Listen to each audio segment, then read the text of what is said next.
I am extremely proud of the men and women of the New York Military Forces. In the past year, they have fought overseas, helped their neighbors here at home, and worked hard to modernize the force. Our soldiers and airmen continue to excel. Their accomplishments demonstrate that they are America's most trusted. In 2011, nearly 4,000 members of the New York Military Forces responded to hurricanes and flooding. They airlifted over 45,000 pounds of food and water. They drove 140,000 miles and accomplished more than 260 individual missions. Brigadier General Mike Sweezy, the commander of Joint Task Force Irene, served as our dual status commander, enabling him to command both Title 32 and Title 10 forces if needed. General Murphy and the Guard, we thank them very much for their service and for their sacrifice. We will be deploying over 1,000 members of the Guard down to the New York City, Long Island area, Rockland, Westchester, and the Catskills, because this is a large area of impact. So we thank them very much for the sacrifice that they're making and their service. They're prepared, they're ready, they're briefed, and they'll be on their way shortly. The response to Hurricane Irene represented the New York National Guard at its best. Every member of our team played a vital role as we pulled together as one to help the people of New York. Army and Air Guard members rescued residents from rising floodwaters and flooded buildings. They rebuilt roads, they evacuated citizens, they provided emergency communications and staffed emergency shelters, organized civilian volunteers for cleanup missions, and delivered critical supplies. Army and Air helicopter crews, pararescue jumpers, and state police rescue teams ran integrated flight and rescue operations. The New York Naval Militia mobilized 200 members for duty and secured Schenectady's water treatment plant. The New York Guard provided support to temporary shelters in New York City and staffed the Task Force Irene headquarters and life support cell. The people of New York benefited by having a well-equipped, ready, and able team from the New York National Guard, and were able to respond to help the governor and the people of New York.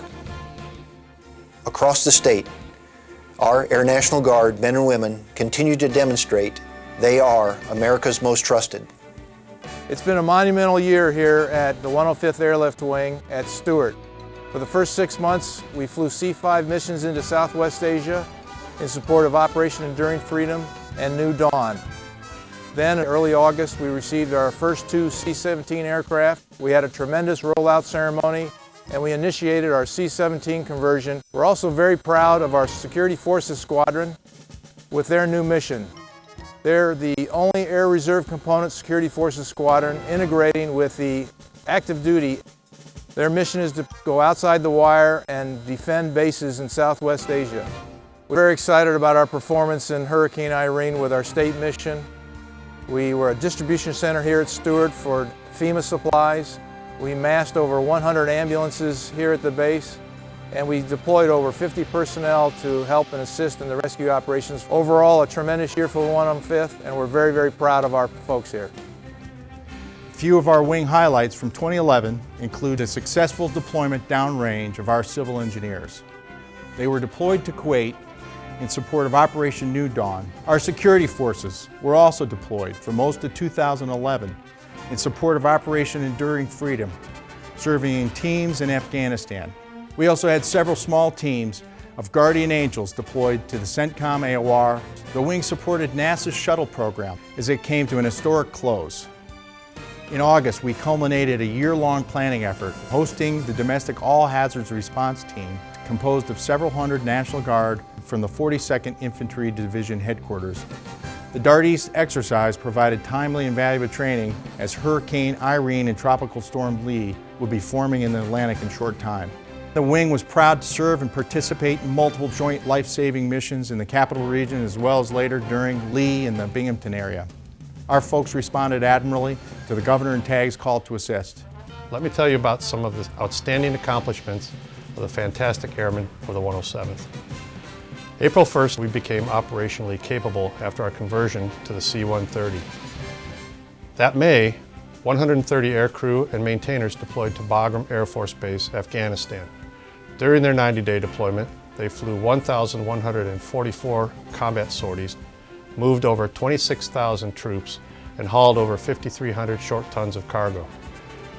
During this same period, the maintainers generated 2,700 sorties, for 37,000 passengers, moving 7,500 short tons of cargo. 21 members of the Civil Engineer Squadron deployed throughout Iraq to continue additional construction and facility upgrades. In August, the 107th, along with the rest of the New York National Guard team, answered the call during Hurricane Irene, sending 46 airmen downstate, and an additional 62 remained at home station to handle hurricane evacuation needs as aircraft from throughout the state came to Niagara to avoid damage. This last year began, as all of our years do, with 109th deployed to the Operation Deep Freeze Theater in Antarctica.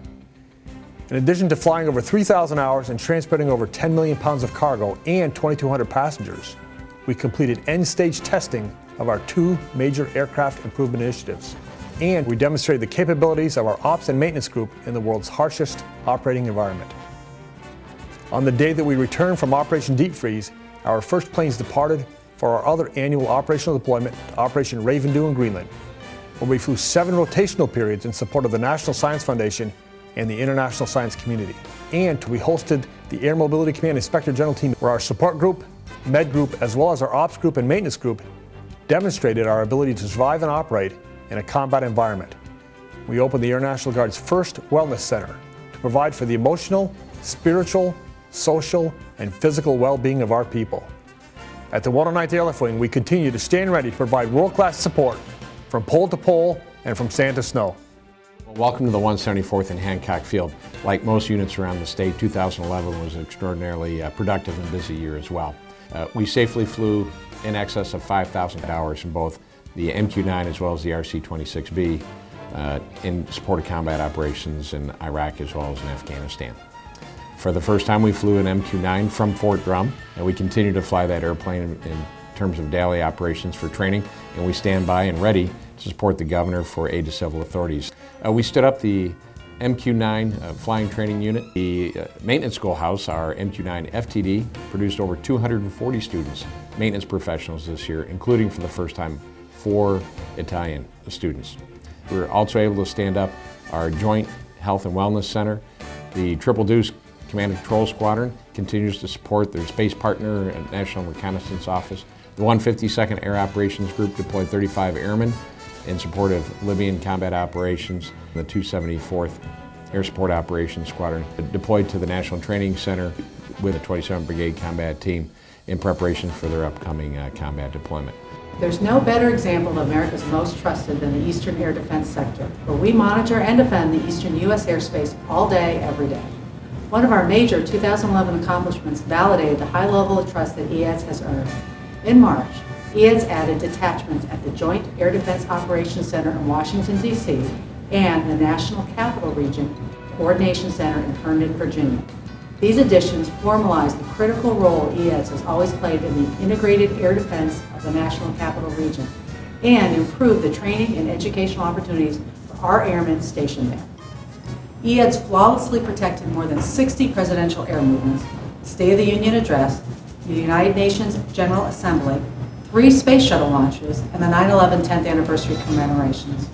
We did all this while conducting our regular work, which involved identifying and monitoring more than 66,000 potential violators of flight-restricted areas, an average of 183 a day, and responding to those threats when necessary.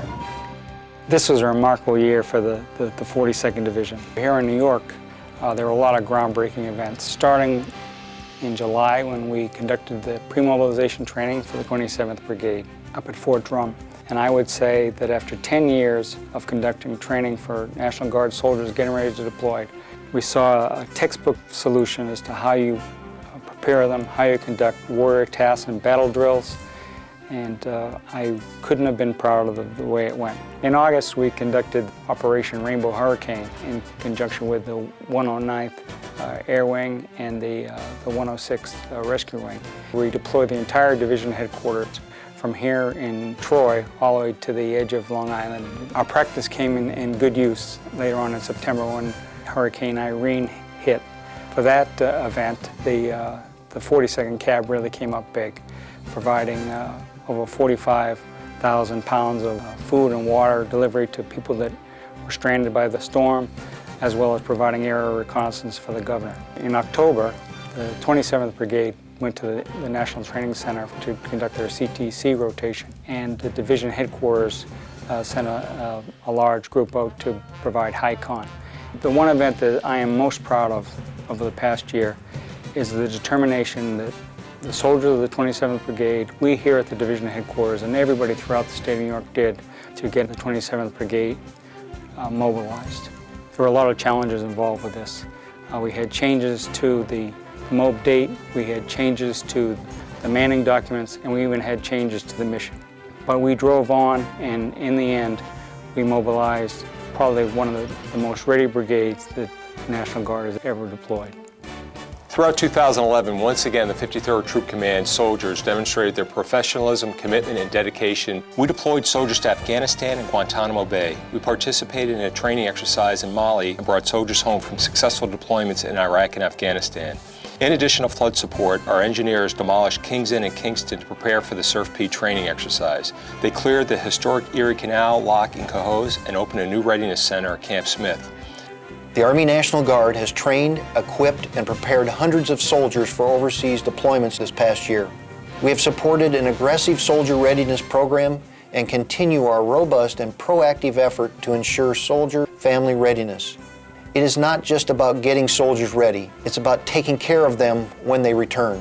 Most recently, we've dedicated additional resources to linking soldiers and their families to civilian jobs. We have met the challenges of this past year and succeeded every time. We will face new challenges in the year ahead. The mission of our Air National Guard units will evolve in response to Air Force equipment transfers and funding constraints. The Army National Guard will provide support to the families of the 27th Brigade and other deployed soldiers while training troops for deployments and domestic missions. Our New York Guard and New York Naval Militia will become more integrated in our domestic operations. Today, the New York National Guard stands ready to defend our nation and support our neighbors. You are America's most trusted.